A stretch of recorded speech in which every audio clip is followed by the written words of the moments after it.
Hey, Truth Seekers, welcome back. Zach here. It's April 3rd, 2017. Big news in the NFL. Adrian Peterson meeting with the New England Patriots about possibly joining the team today. I'm going to show you why this is specifically happening on April 3rd, the 93rd day of the year. You might recall this was a big number in the Super Bowl, which we'll touch on.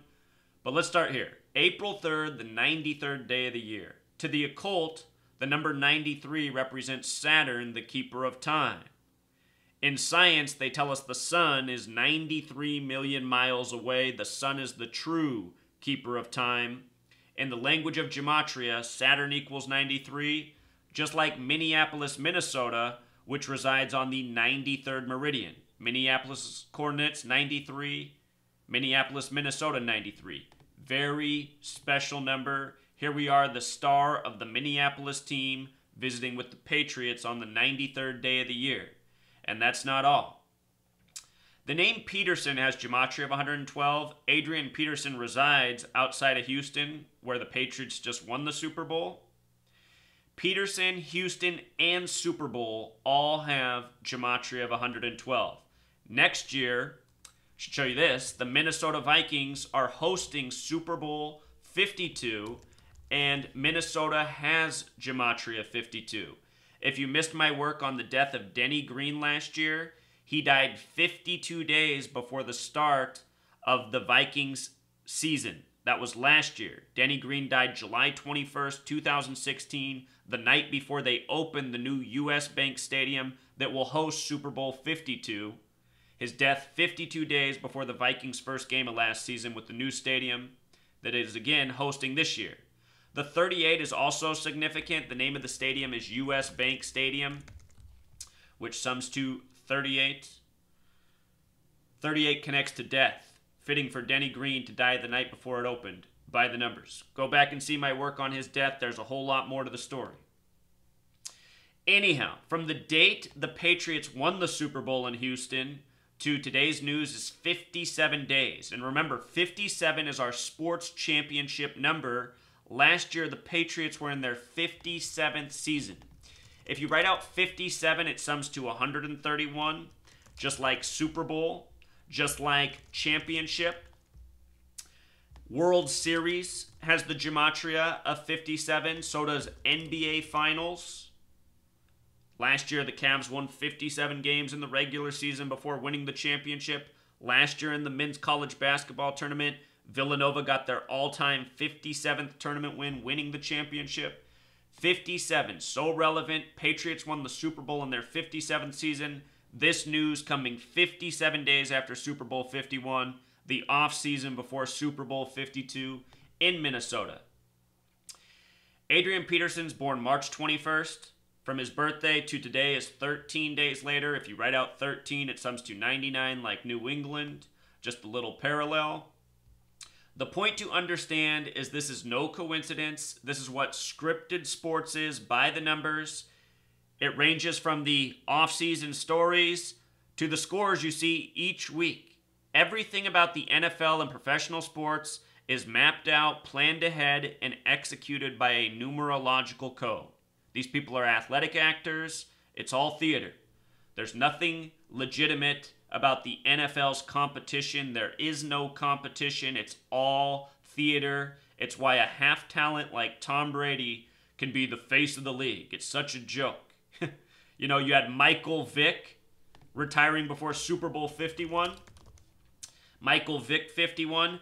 Michael Vick is a million times better quarterback than Tom Brady. If the NFL was legit, Michael Vick probably would have won every Super Bowl in the time he was healthy. So anyway, the Super Bowl this past year with regards to 93. Remember, Tom Brady was 39, the reflection of 93. The game, it had an NFL record in play disparity. The Patriots ran 93 plays to the Falcons' 46, a difference of 47. We were talking about how 93 represents Saturn, the keeper of time. Time has gematria 47. The first NFL season of the Super Bowl was the 47th season of the NFL. Foundation has gematria 47. The Freemasons have the 47th problem of Euclid. Interesting that Foundation's also 52 in light of Super Bowl 52 upcoming. But anyway, 93 plays in NRG Stadium. Before the season began, I said why it was all about 39 and 93. NRG construction began on March 9th. That stadium that hosted Super Bowl 51 where the Patriots ran 93 plays, March 9th in most parts of the world is written 9/3. In the U.S., we write it 3/9. But this is what it is, a big rig show by the numbers, overpaid athletic assholes selling out the masses, selling out the working men who have to slave, a month just to buy a ticket to the game. Any man who wants to take his family to the game, a family of 4, it costs as much as most men make in a half a month. It's a joke. All to watch a rigged performance. And these people don't know better. So real quick, since it's April 3rd, 2017, tonight, the Men's College Basketball Championship. Before the tournament began, I said why I thought Gonzaga would make it to the championship this year. I said if there was ever a year they're going to make it, it's this year. I also said I expected big representation from the Carolinas in college basketball in the championship. South Carolina won for the women, getting their 33rd win of the season. North Carolina can do the same tonight, defeating Gonzaga. If you missed the work I've done, I've showed how it's all synced up with Michael Jordan, a million other things tonight's championship. Michael Jordan used to play at UNC. Anyway, just caught some more interesting information. The big man for Gonzaga, the big mountain man, I've never seen a basketball player that looks like him. He was born in 93 on the date November 8th. And as I explained, this men's tournament, it was going to be all about Donald Trump. Donald Trump won huge in the primaries in the Carolinas. That's why I said there'd be Carolina representation. And Donald Trump's a Jesuit. Gonzaga's a Jesuit school. Why I thought Gonzaga as a 1 seed could make it this year. So look at this. The Jesuit school has this big man. He's born on November 8th, which is the day Donald Trump had his selection as president. Our elections are as rigged as the sports. It's Freemasonry running the whole show, duping the masses. We the masses aren't to know. We've been lied to our whole lives about everything. Anyway, this man's birthday, November 8th, it's so interesting that his full birth name also sums to 118. What really blew my mind is reading this article about how he is the all-time winningest player in NCAA history. I didn't know this until just about an hour ago. With his win in the Final Four in Glendale on the 33rd parallel, he got his 137th win all time. NCAA record. If he won tonight, if Gonzaga upset North Carolina tonight, it's possible that could happen. That'd be a big Jesuit tribute. It would be the Jesuits in the Carolinas.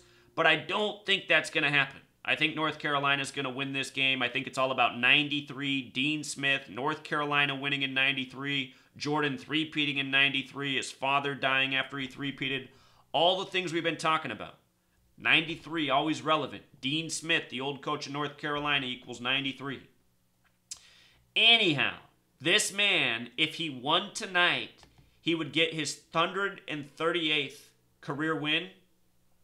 Sorry, the screen just glitched there in case it froze and it didn't record. What I was just saying is if this big man for Gonzaga wins tonight, he's going to get his 138th career win. How interesting is it that Donald Trump equals 138? Donald Trump, the Jesuit school, Gonzaga.